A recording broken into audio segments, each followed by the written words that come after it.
Spin the Wheel of Fortune. Tonight at 7.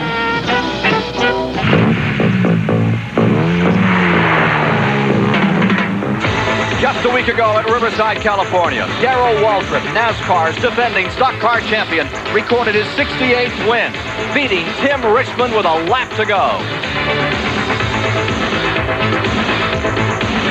Last Sunday, Hans Stuck claimed victory in the world's greatest endurance race, Le Mans.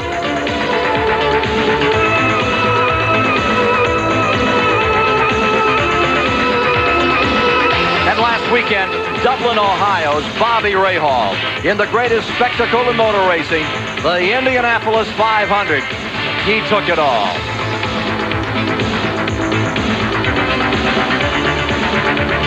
The greatest victory of my career was at the beginning of the week, winning the Indianapolis 500 for my hometown fans in Ohio, in Columbus and Cleveland, Ohio. I'm looking forward to finishing a great week by winning the 1986 IROC race in Mid-Ohio. Today, in the heart of America, at Mid-Ohio, just moments ago, the stock car contingent arrived from Pocono, Pennsylvania Raceway to join the IndyCar contingent fresh from Milwaukee. Now, 9 champions are headed for their equally prepared Camaros to challenge Waltrip, Stuck, and Rahal in round 2 of the 1986 International Race of Champions.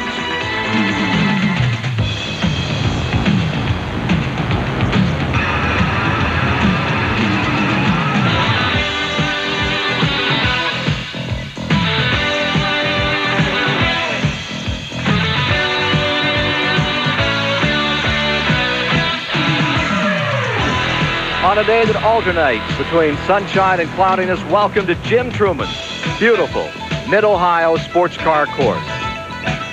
Today it's 69 miles, 29 laps to decide race 2 of the $575,000 International Race of Champions.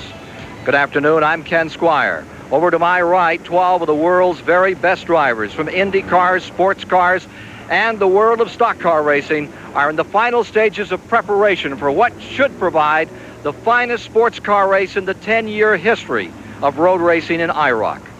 Right now, 2 of last week's big winners are standing by with Ned Jarrett.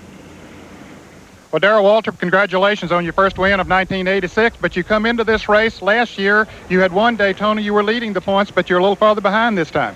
I miss Tom Sneva, I tell you. He helped me win that race at Daytona last year, and it's a little better starting position. I guess that's the blessing, but by the same token, I'm glad Bobby Ray's up here on the pole today, because they'll probably cancel this race from lack of interest when he gets gone. Well, it'll be interesting to see how he does get going. Hans Stuck, of course, congratulations on your big win at Le Mans. You ran awfully aggressive at Daytona on the high banks there. What can we expect out of you today? Yeah, I tell you, they have put the camera in my car. I bet they know why they did it, and I will try my best to believe me. Well, I don't think there's any question about what they'll try their best, Ken. This Mid-Ohio track reminds one of a beautifully manicured park, a 285-acre park. Not only has it become the loveliest road course in America, but this narrow 2.4-mile, 15-turn course is as tough as a diamond. Bobby Rahal shows it to us.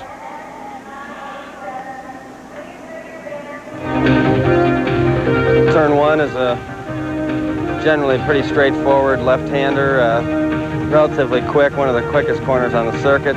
Drops off a bit, so you have to be careful not to get too wide. In the middle of the corner, you'll run out of room. You go up through the keyhole section, fast right, fast left, 2 lefts then, and then a hairpin corner. Smoothness, I think, is a real premium through this area. It was down this 3,000-foot, 165-mile-per-hour straightaway that Rahal set up for the climactic move in last year's race. Coming to the downhill S's, hard braking, shifting down.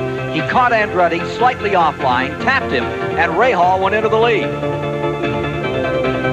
Right-hander after that, it drops off on the other side of the corner, so you have to be a little bit careful with it, but you want to try to get as much speed through there so that you can carry as much down that next straightaway.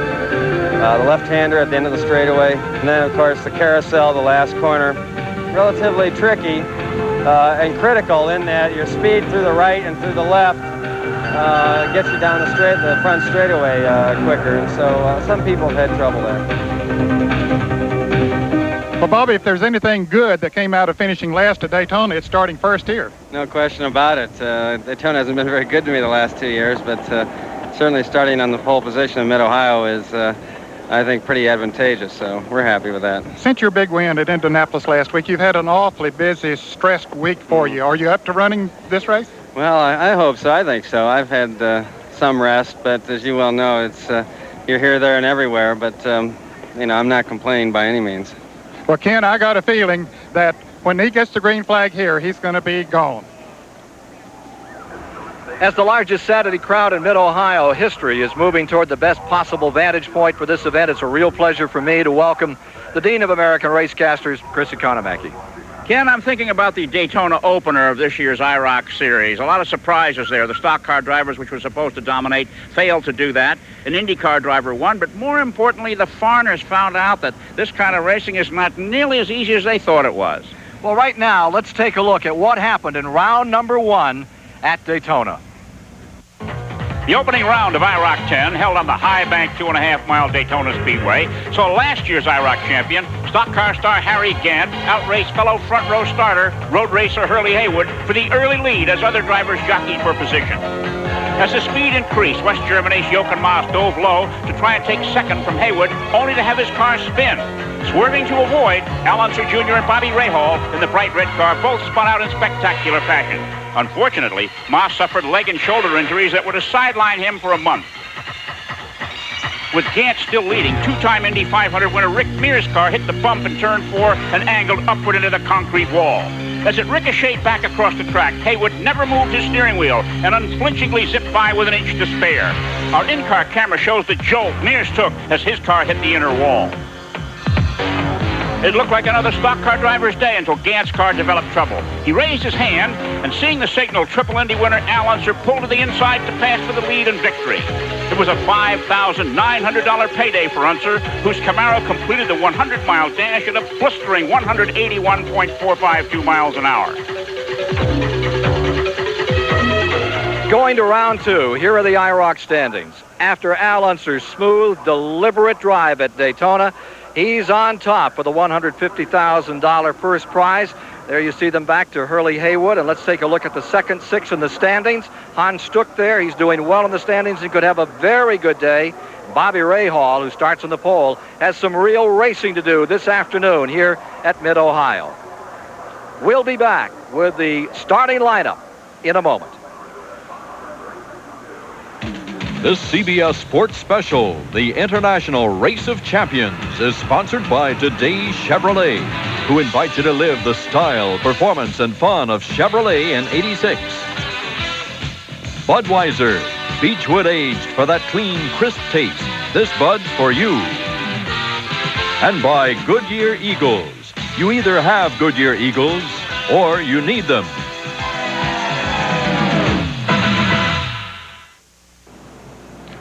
I always thought it was crazy.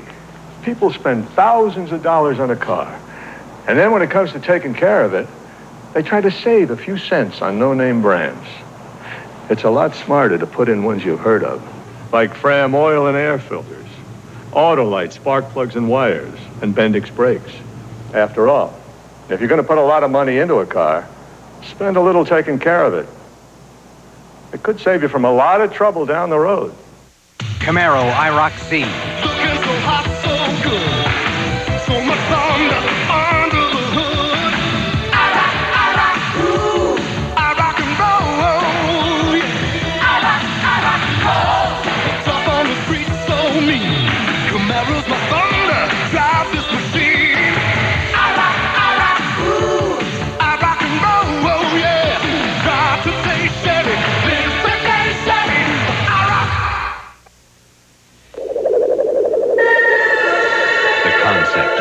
The Budweiser International Race of Champions. The challenge, 12 of the world's best drivers. From kart, NASCAR, and endurance road racing. The cars, 12 identically prepared Camaro C28s. The competition, 4 races, 4 tracks, 1 winner. Get ready for the ultimate championship. The Budweiser International Race of Champions. Mobil 1 synthetic motor oil. No matter what you drive. or how you drive, or where you drive, or what conditions you drive under. With mobile synthetic oil technology, there's no finer engine protection anywhere. Now save up to $3 on mobile motor oils and get a chance to win a Corvette or one of 1,000 other prizes.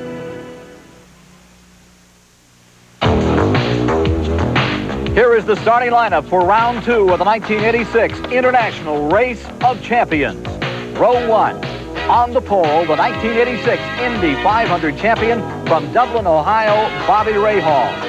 Second starter, Al Unser Jr. at 24, youngest driver ever entered in the International Race of Champions, 5th at Indy last week. Row 2, Formula One and endurance champion, West Germany's Jochen Mass on the inside, and beside him, Rick Mears, 2-time Indy 500 winner out of Bakersfield, California. In row 3, defending IROC champion, Harry Gant. Starting 6th, the 3-time and defending NASCAR champion, Franklin, Tennessee's Darrell Waltrip. Row 4, the Le Mans 1986 champion, West Germany's Hans Stuck. Starting 8th, Klaus Ludwig, 3-time Le Mans winner, victorious in the International Motorsports Association at Riverside, California earlier this year. Row 5, 4th in the current IROC standings, American road racing veteran Hurley Haywood. In the 10th position, winner of 11 NASCAR races in '85, Georgia's Bill Elliott. Row 6, 2nd in the current IROC standings, 4-time Daytona 500 champion Cale Yarborough. And riding in the rear, 12th position, leading the IROC standings, 3-time Indy 500 winner Al Unser.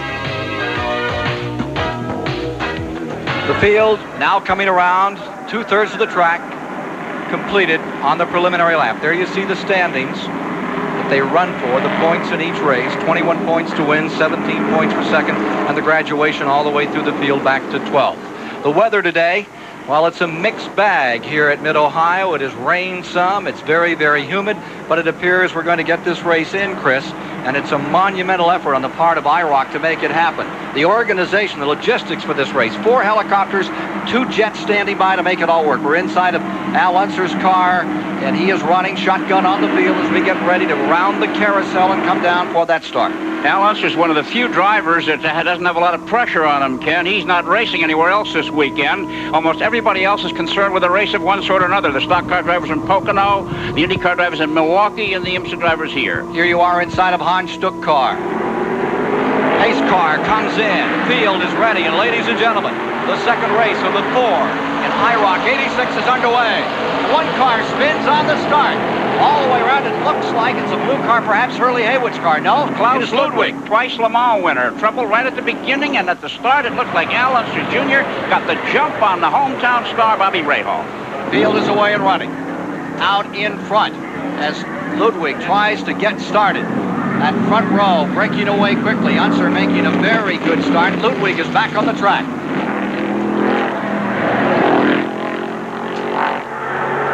Here we are back. They've just come to the keyhole and down this long straightaway.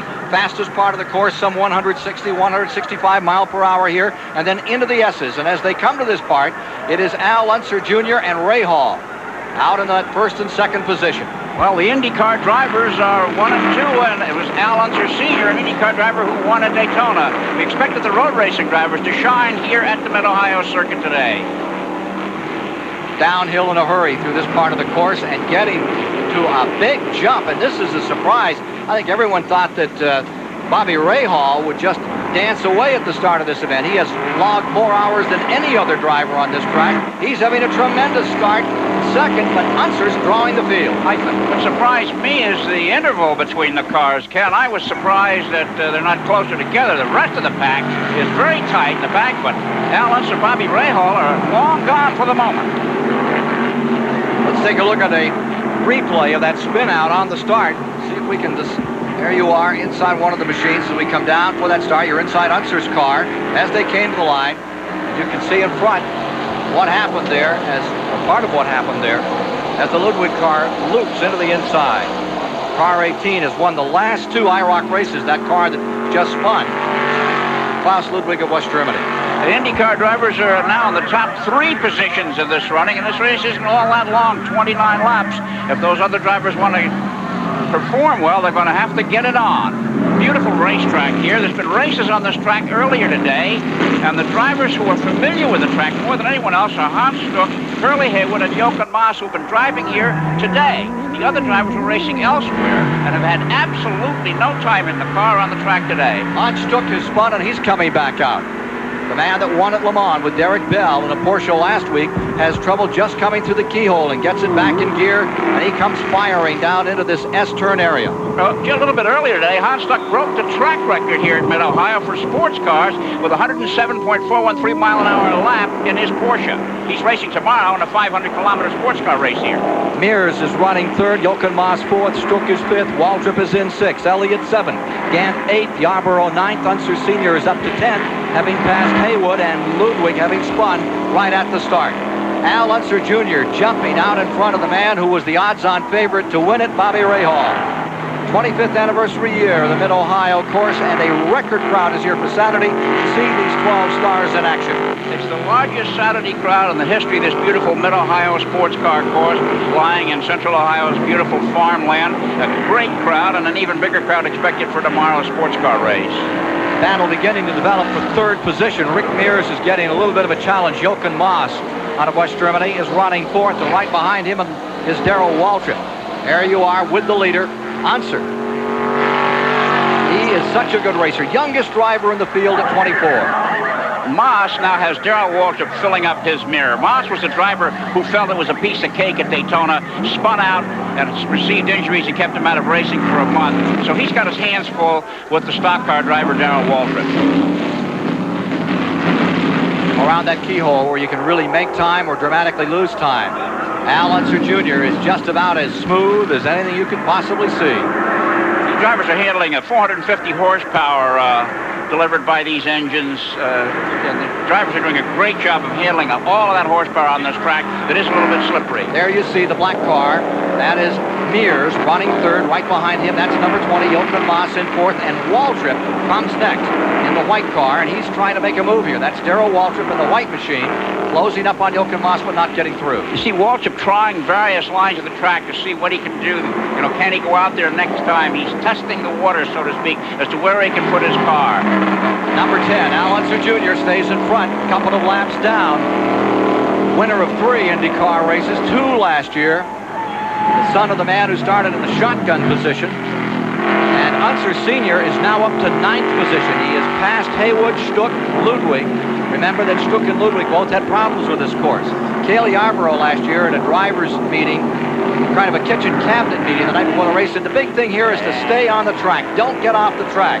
First man off the track at turn 1, Cale Yarborough, went all the way across, cut 3/4 of a mile off the track, and looked like he was leading. Look how busy Al Unser is there. He's shifting. Watch his right hand on the steering wheel in this beautiful in-car camera shot when he gets to the corners. How much turning he has to do. In the IndyCar, he only has to move his steering wheel a little bit. Here he is from the side. Turn 1. The smooth, deliberate driving of Al Unser. Bill Elliott, the stock car star, has moved from 10th to 6th in the first 2 laps here. Look at how much arm motion. This is an exhausting day here at the racetrack. But look how calm and collected he looks. Unexcited at the wheel. Big steering wheel for an IndyCar driver or for a sports car driver. They're amazed. They think they're steering the Queen Mary out there. Unser Jr. just settles in and continues to flog this number 10. Now remember, these cars all of the same engine, all of the same tires, and this tire does not have an inner liner. It is the same Goodyear tire throughout the entire field, and the same tire they built specifically for this race a year ago. And they're radial tires as opposed to bias ply tires, and that's the new thing, and pretty soon in racing, everything will be radial in the years to come. Downhill through the S's. Here you see Unser drawing a bead and pulling away on Rahal. Rahal made the move. Now, Rahal may be saving his tires because tires go away in a hurry on a 3,200-pound car with a 15-turn, 2.4-mile course. Stuck had said he didn't intend to make any big moves. Rahal is said to have 250,000 miles on this racetrack. It's his home track, and he practices here all the time. So he may not be showing us everything he has. It's Unser out in front, Rahal in second, and we'll be back with more of the action of the International Race of Champions Round 2 after these messages.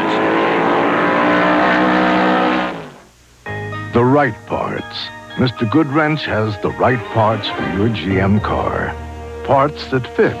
Parts engineered for your car by people who designed your car. Parts for every make and every model of virtually every GM car and light truck on the road today. Mr. Goodwrench can help you keep that great GM feeling with genuine GM parts, because no one knows your GM car better. No one.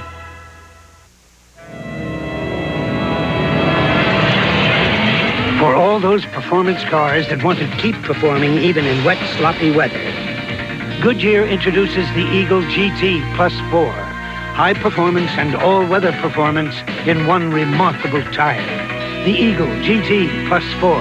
The performance won't be canceled by the weather. You either have Goodyear Eagles or you need them. The Celtics need just one more win for their 16th title. They'll host the Rockets in Game 6 tomorrow on CBS Sports. Averaging 84 miles per hour after 7 of 29 laps. Al Unser Jr. maintains his lead. Bobby Rahal in second, and Darrell Waltrip has been nipping through the field. He's into third. Rick Mears is in fourth. Elliott is up to fifth. I tell you, the stock car drivers are doing very well. And Waltrip, when he passed Mears, he got a mark on the right side of his car, and he's pulled way away from Mears. Mears, for the American drivers, probably has less experience in this type of race car, despite his Indianapolis win, than any other American in the field. There you see Mears being challenged now by Bill Elliott in the Petty Blue car. Mears right there, and right with him comes Elliott, who has charged from the back of the field. Meantime, Waltrip is doing a remarkable job of closing in on Bobby Rahal. Harry Gant, another stock car driver, has fallen to the penultimate position in the race. He was further up in the lineup than that until last time around. Let's go to Ned Jarrett. Well, Ken, you made a good point a moment ago.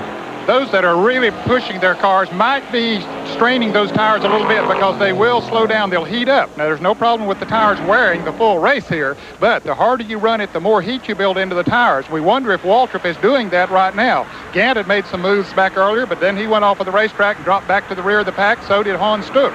So they got some catching up to do, but it'll be interesting to see if Waltrip can maintain the kind of pace that he's setting throughout the race.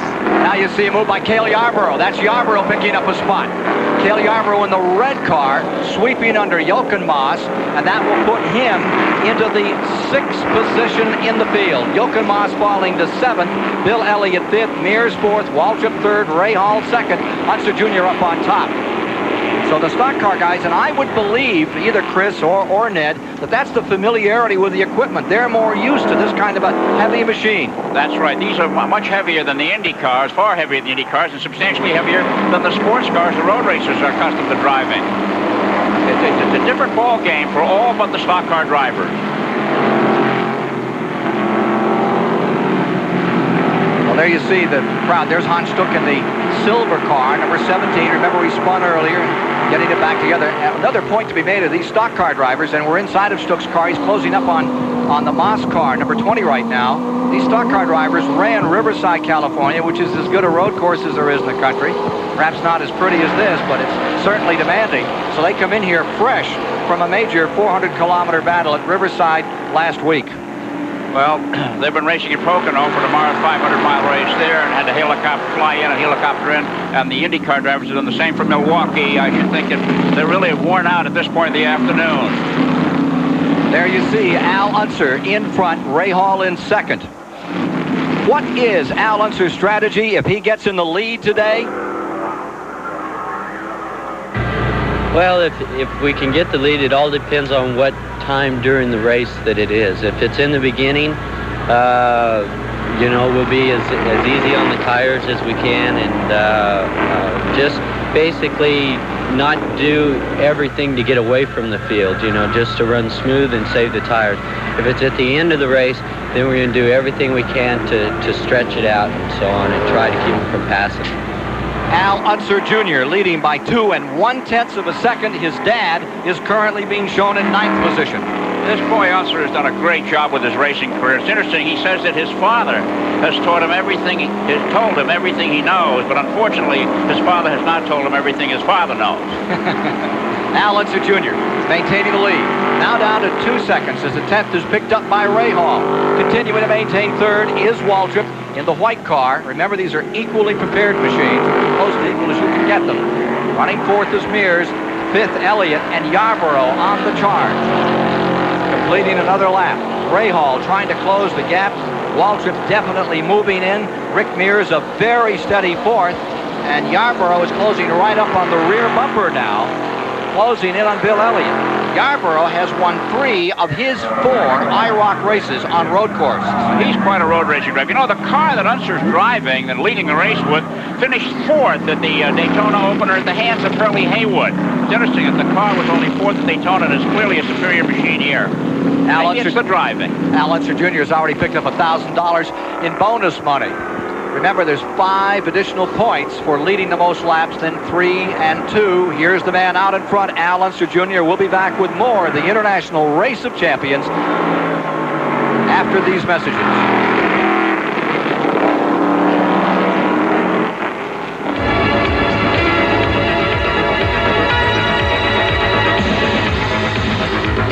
March 1980, Atlanta International Raceway. The worst wreck in IROC history. A thundering second lap crash wipes out the 7 cars of Darrell Waltrip, Mario Andretti, Neil Bonnet, Buddy Baker, Bobby Unser, Peter Gregg, and Clay Ragazzoni, allowing Bobby Allison to win the race and the IROC 7 title.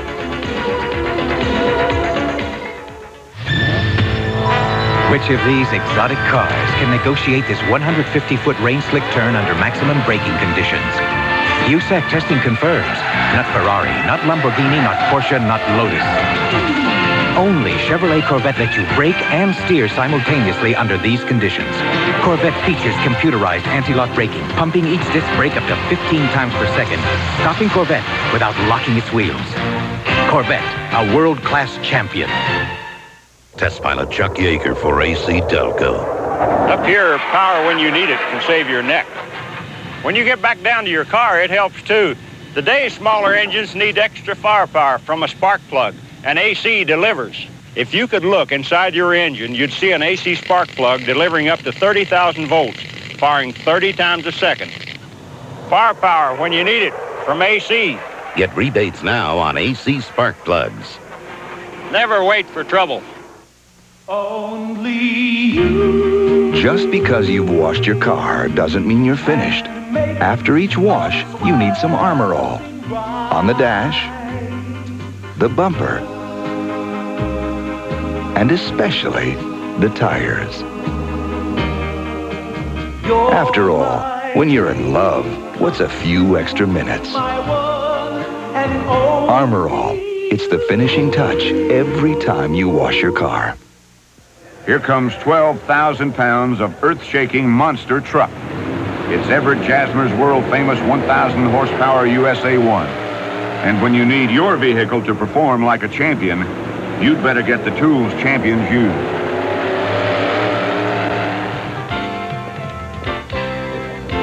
I rely on Master Mechanic tools to keep USA 1 running at peak performance. And you know they're the same Master Mechanic tools you can buy at your local True Value hardware store. Chris Economaki and Ken Squire back with you here at Mid-Ohio. Al Unser Jr. in front, Bobby Rahal in second, Waltrip in third, and it's been wild behind that. A tremendous challenge was being made by Hans Stuck. He got under 2 cars, actually moved over Cale Yarborough, then tried to make the same move on Rick Mears, and it did not work out the way he had intended. Instead, as we get a chance to look at it in replay, coming into the S's, take a look at what happened here.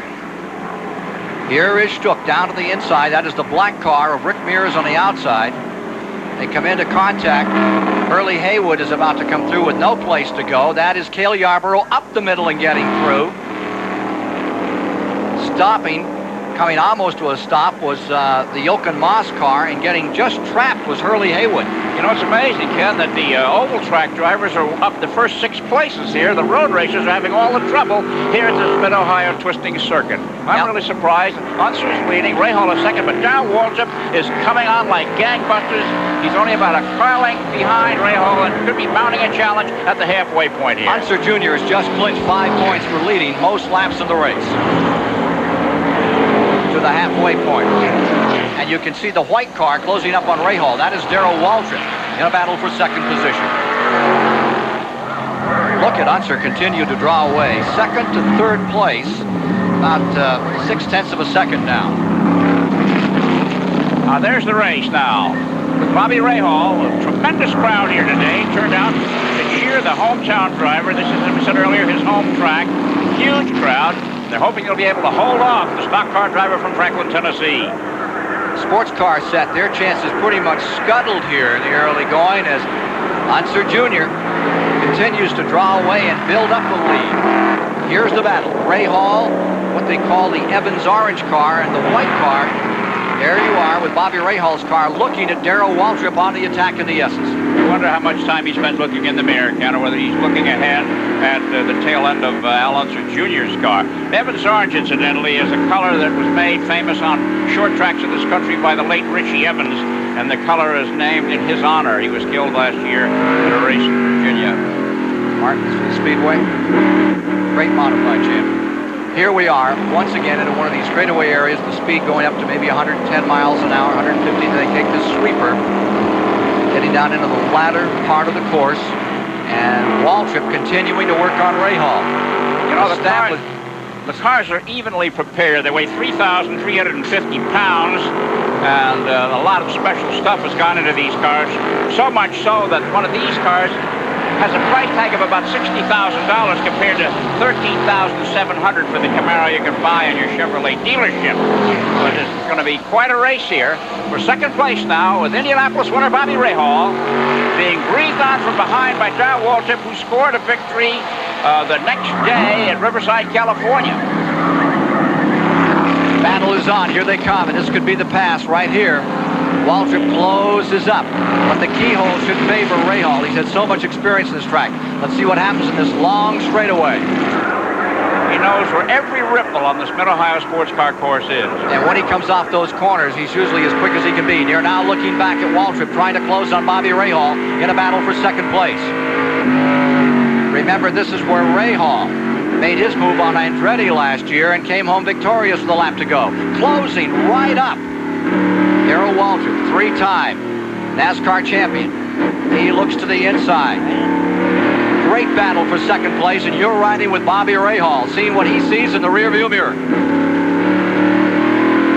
On this Saturday afternoon at Mid-Ohio, it's the International Race of Champions, and two of the great champions in this tremendous slugfest for second place. Ned Jarrett has a word for us on pit road. We're standing by with Jay Signori, the man who's responsible for putting these cars together and setting them up. Jay, it looks like the cars are pretty well equal out there, but does the drivers make a great deal of difference here? Well, I think the drivers make a big difference here because of the road course and the style of driving. You had your men standing by just a moment ago. You thought Hans Stuck was coming in? Hans Stuck and a couple of the cars got together going into one of the corners, and we saw the body damage on the left side, and we're feared maybe we're cutting the tire down. Jay, you got about 20 men here that helped to put them together. How do you keep them from being prejudiced when they're working on these cars? Are they prejudiced as far as any particular driver is concerned? Well, I missed that, Ned. I said, your crew here, are they prejudiced as far as the drivers? No, the crew isn't prejudiced with any driver. I think they like them all. And they know, my guys don't know till the night of the event which car the driver's going to be in. So I guess that does help to keep them all pulling for everyone out there, Ken. Thank you, Ned. If this race were to end right now, Chris, Unser Sr. would have 33 points, Unser Jr. 30 points. It'd be a father and son shootout in this series. Could very well be. Waltrip's white number 1 car was handled by Rick Mears in the Daytona opener, and of course it crashed, and he was credited with 9th place. So the car really doesn't have much of a track record as a finisher yet. But it was interesting to know, looking at the camera mounted in Rahal's car, how Waltrip would use the entire racetrack behind him, going from side to side, worrying Rahal, sort of psycho. Now watch him here as he goes from, there he goes, moves over there, and back and forth, twisting there. We'll be back with more of the International Race of Champions after this commercial message and a word from your local station.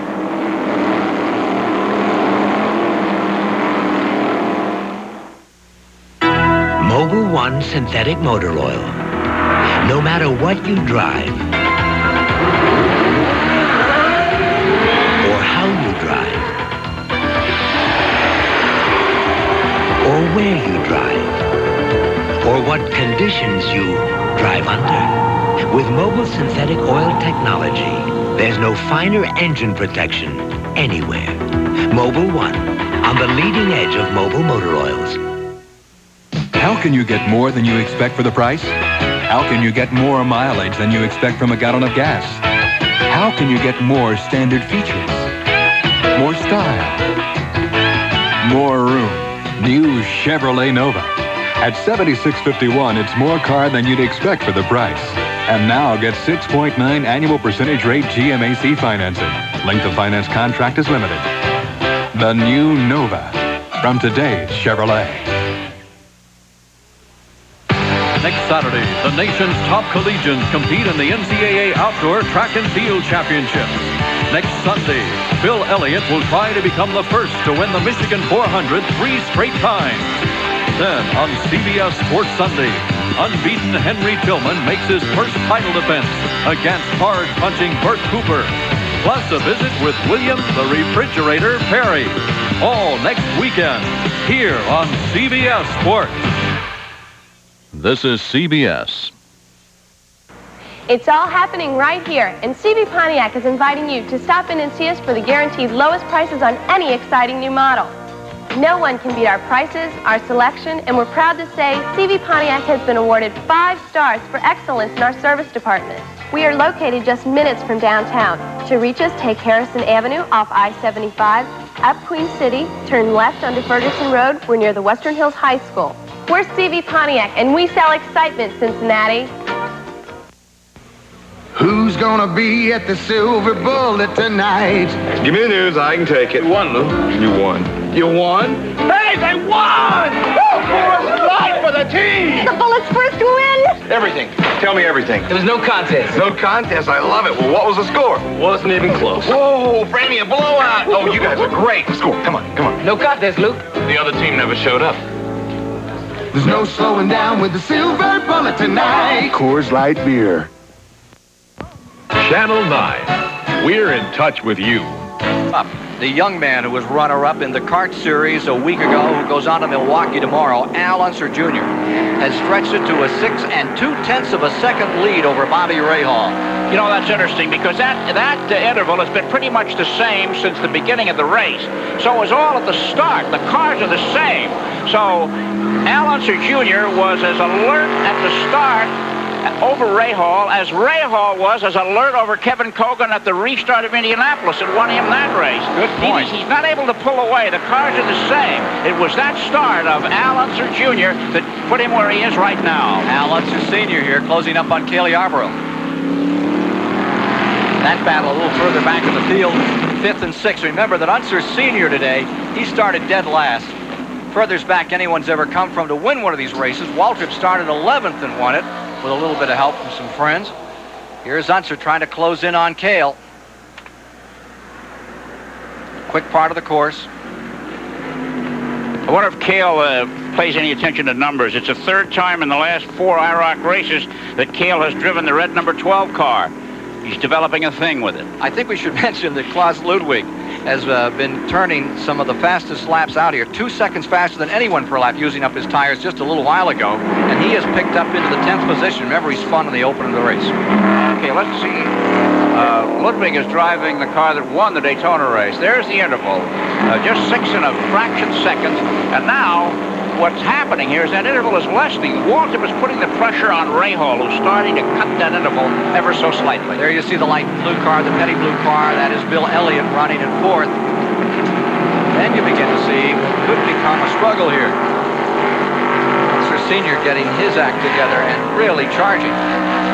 We have had another change of position out here. I think that Cale has slipped back. I think Cale Yarborough's had a problem. Who's Redger? Cale has spun. Unser Sr. has moved up. Jochen Maas has picked up. Let's take a look. I think we can see in replay what happened to Cale Yarborough. He was being challenged by Unser. There you see Cale just in front of Unser. And from Al Unser's in-car camera, Cale getting loose. There's Yarborough off the road. Unser goes through, and coming with him is Jochen Maas. So now, Al Unser Sr. started dead last in the race, picks up another spot. He's in 5th and ready to go after Bill Elliott. This is quite a race. I tell you, for my money, Al Unser Sr. He's as much fun to watch as anyone in racing today. Well, he is without question one of the finest racing drivers this country has ever produced over the years. He has a very calm level of looking at things. He's the same when he gets out of a car that's broken when leading as he is when he wins the Indianapolis 500. He never lets anything rattle him or carry him to excess. I think he's like Mickey Thompson. His heartbeat goes down when he gets in a car. Here's Al Unser still working. Methodical. Look at the look on his face. Yeah. Just business as usual. Yep. Could be listening to his favorite station. Yeah. Pretty rough, as you can tell there. Sure loves to race, as anybody named Unser does. Here's Al coming up again, trying to close it a little more on Elliott. Now, Elliott made a real run earlier, and there's Al Unser Jr. out in front by about 6 seconds now. Over second place man Bobby Rahal, and right behind Rahal, Darrell Waltrip in third. Now, the interval has been clipped a little between first and second, Chris. 5.5 seconds now by which Unser Jr. leads Rahal. Rahal with about 7 laps to go. It may have been saving something here. Tires. Okay. With 7 laps to go, Rahal knows that if he's going to win it, he's going to have to make his move. Okay. 7 to go. And the bonus, as we mentioned at the halfway mark, all belongs, and he has dominated this race, to Unser Jr. Halfway point, he picked up 5 additional points. Now it's 4 7/10 of a second. The interval between first and second. Here comes Rahal, just as he did a year ago, and with it, here comes Waltrip. Right, Waltrip is staying right with him, and Elliott looks as though he's closing. It may well be that Al Unser Jr. has overheated his tires and his car is slowing down. A great afternoon of racing here on this Saturday at Mid-Ohio. Tomorrow, many of these drivers will be in Pocono, Pennsylvania. The stock car crowd and the IndyCar racers move back to Milwaukee, all flown in here just minutes before this race. Look at Waltrip closing up. Darting, diving, either way, trying to make a move on Rahal. Winner of 9 IndyCar races. I believe 5 IMSA races. The guy that's taken 68 Winston Cup races right behind him, Darrell Waltrip. And we're looking at that interval. Looks to me like Unser may have sprung it a little there, Unser Jr. Also getting back into the picture in the 4th position. Awesome Bill from Dawsonville is on the attack. Hey, this is a great wrap-up as we now have 6 laps to go to the checkered flag waves. And this $150,000 to win IROC series. This is the 10th time the series has been run. Race number 2, race number 3 coming up in Talladega, end of July, and you'll see it here on CBS. And the 4th race, back at one of the tracks in America, Watkins Glen. So, as Elliott closes in, Unser continues to lead by only 5 seconds. We'll be back with more in a moment.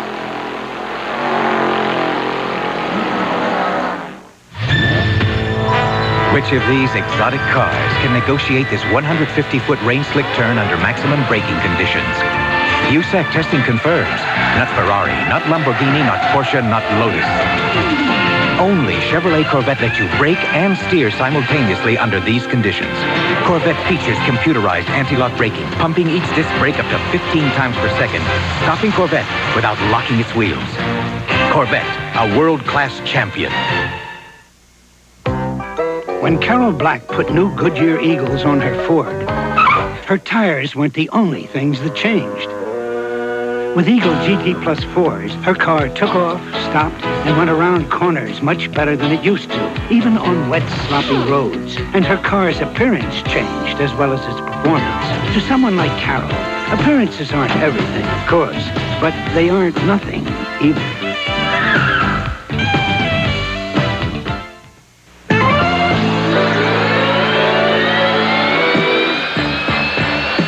One world championship, 5 gold cups, 7 national titles. Miss Budweiser and the king of beers, the winningest team in hydroplane racing.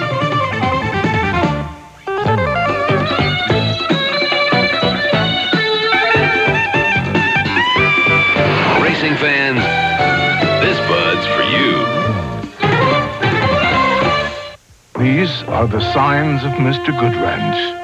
Signs of special skill and straightforward quality.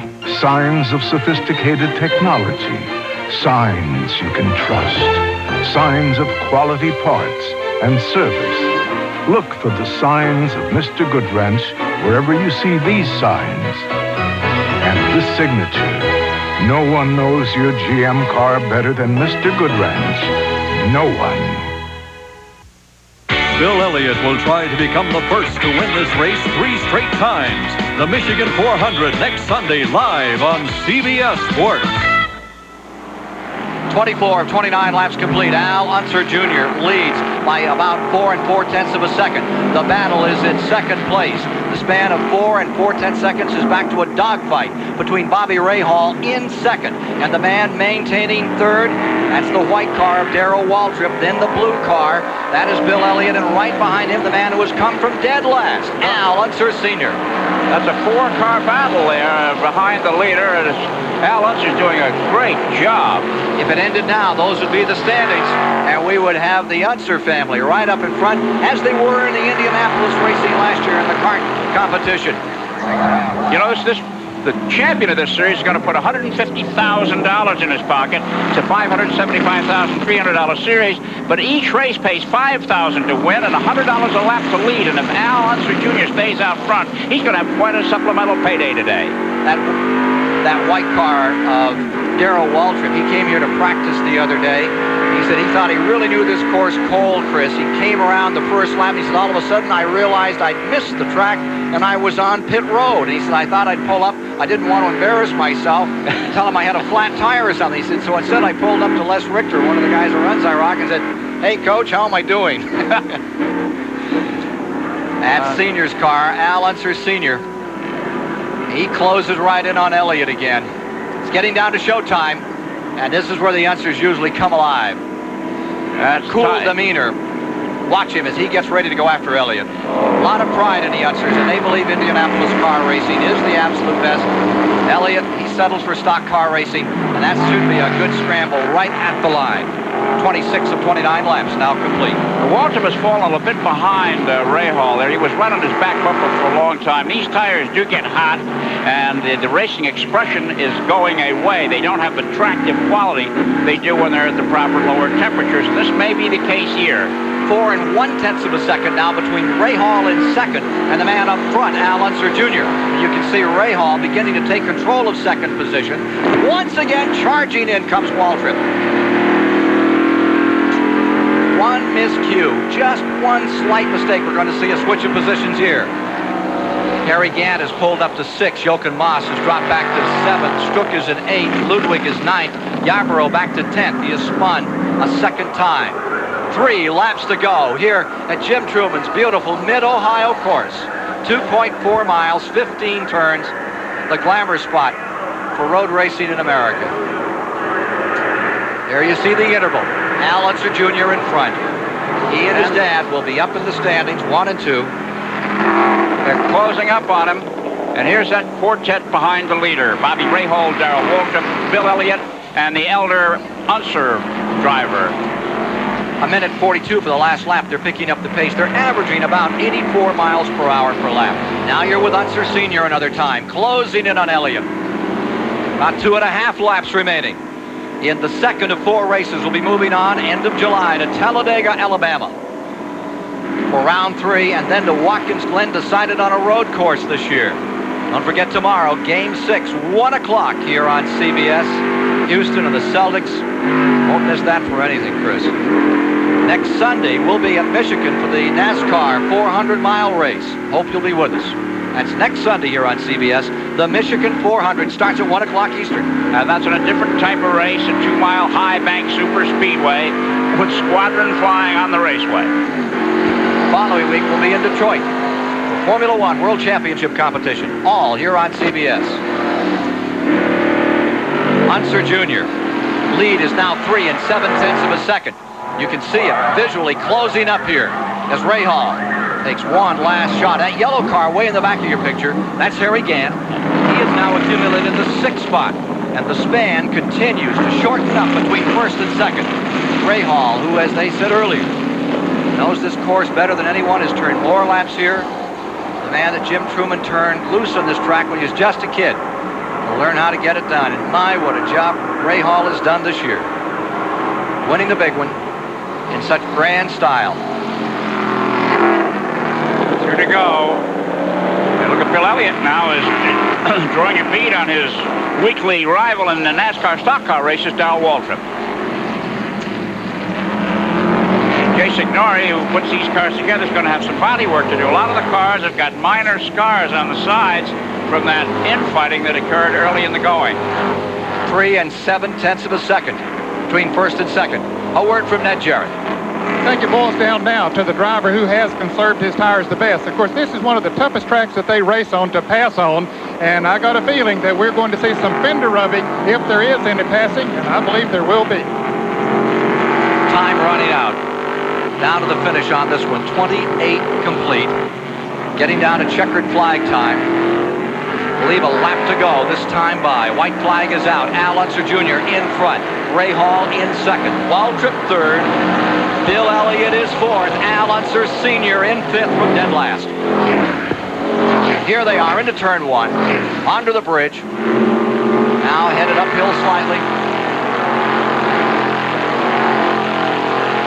Into the keyhole. And Ray Hall draws away from Waltrip, but Elliott closes in. Last lap. Elliott may just try that move. He certainly would know where he wants to make it.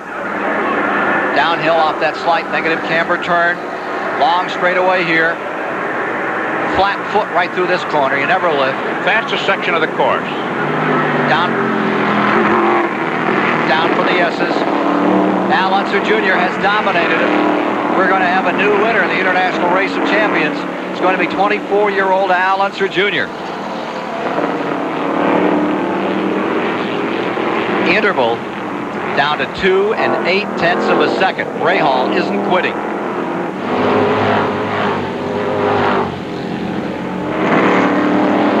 There's the interval another time. Ray Hall drawing away, leaving Waltrip and Elliott back there to decide what they want to do about third and fourth. Last lap. Total domination today for Al Unser Jr. In fact, for the Unser family. Superlative performance by his dad out of the rear of the field. Around the carousel turn for the final time. Headed down in front of the pits. Start-finish line area coming up. Checkered flag is down. Al Unser Jr. has won round 2 of the International Race of Champions. Elliott closes up on Waltrip as they come across the line, but couldn't get by him. So Ray Hall is in second, Waltrip third, Elliott fourth, Al Unser Sr. in fifth. We'll be back to meet the winners after these messages.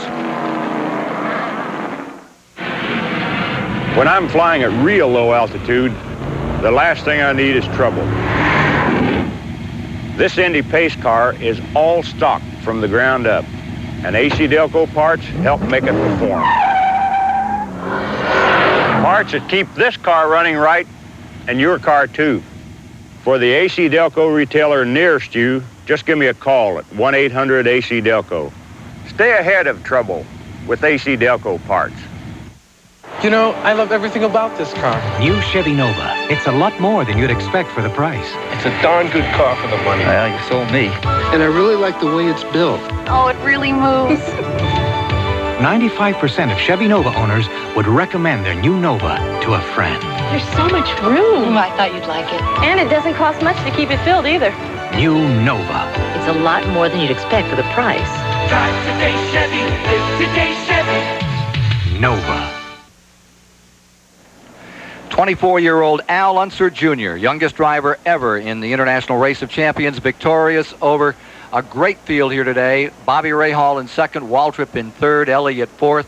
Then came his dad, Al Unser Sr. in the fifth position. Looking all the way back through the field, Rick Mears getting knocked out of the event in a shunt. Hurley Haywood had to settle for 11th position. The standings now, just as it was in the CART Indianapolis Car Series a year ago. It's Unser Sr. and Unser Jr. as we move on to Talladega, Alabama. Let's meet the man who was victorious today. Ned Jarrett is with Al Unser Jr. Right before Chris. Well, Al Unser Jr. has pulled into the winner's circle. Congratulations. Did you think it would be that easy? Well, no, not really, because, you know, Bobby knows this track really well, and, you know, all the other guys are just, you know, all this experience in the world, and so, you know, we're just out there trying to run smooth. It must be a tremendous thrill at your tender age to be able to beat those guys with so much experience behind you. Well, it's just it's a sure honor to get into the winner's circle of the IROC series, and Chevrolet and everybody. Just it's great to be able to do it. Well, our congratulations, Ken. I'll tell you, this fella has a real bright future. Thank you, Ned. Al Unser Jr. becomes the 8th driver to lead start to finish in an IROC race. Chris? Let's see. He's the 19th man to win one of these races. Over the years, 56 different drivers have taken part, and what Al's victory today did was raise the IndyCar win to 11 against the stock car drivers who've won 19, and the road racers have only got 9 checkered flags in the 10 series that have been run so far. Talladega ought to be a great show coming up in July, and you'll be seeing it right here on CBS, and then on to Watkins Glen to conclude the season of International Race of Champions for 1986.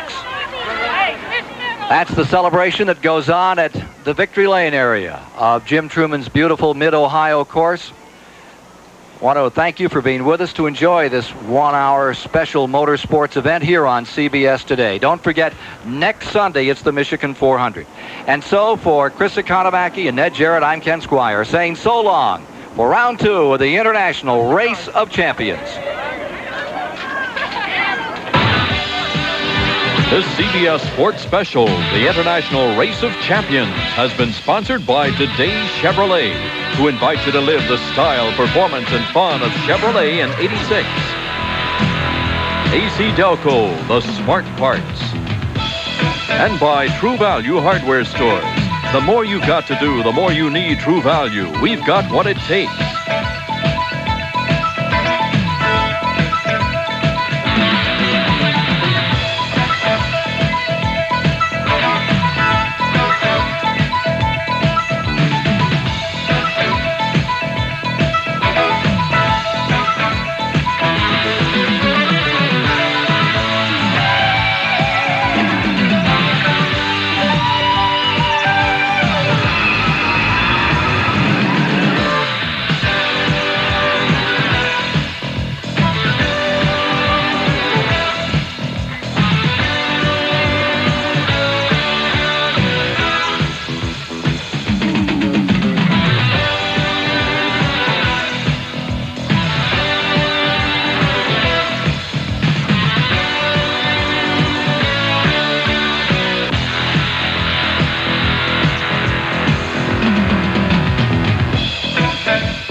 Tomorrow on CBS Sports, it's Game 6 of the NBA Championship, followed by the manufacturer's Hanover Westchester Classic. And next Sunday, CBS Sports will present live flag-to-flag coverage of the Michigan 400 at 1 p.m. Eastern.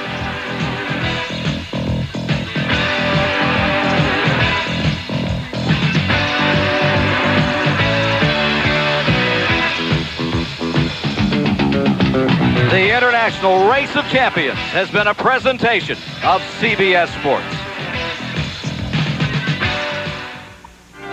Nobody has lower fares than United to more cities across this land. North to south, east to west, only United has low fares to all 50 states. You're not just flying, you're flying friendly skies. When you look for champions, you look to CBS Sports. This is CBS. Coming up on the Newswatch Weekend Report, quick-moving thunderstorms leave a path of destruction across the tri-state, and why no contract doesn't mean no paper at the Cincinnati Enquirer. Could low-income families be affected if a proposed public housing bill is passed in Congress next week? I'm Deborah Snell in Cincinnati. I'll have that story coming up. And the showers are not quite over yet. I'm Bill Myers. I'll have weather. I'm John Popovich in sports. 2 traditional winners, Western Hills and Woody Stevens, win again. And I'm Cindy Benson. The Newswatch Weekend Report is next.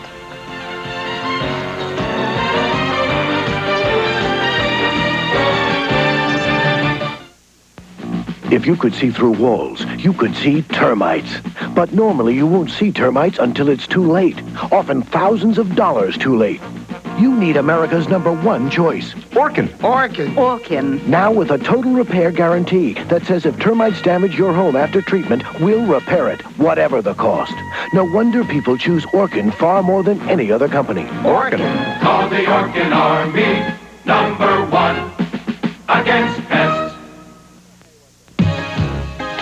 Some of our classrooms at CTC are pretty much what you'd expect.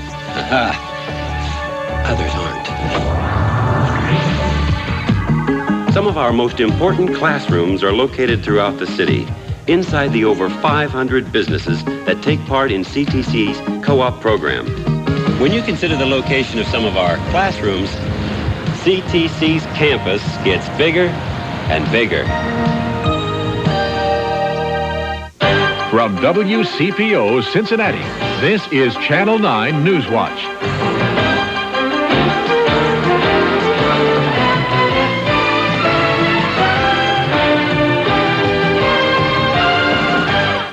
Good evening. A series of quick-moving storms is being blamed for widespread damage across the tri-state tonight. In Westwood, a 2-alarm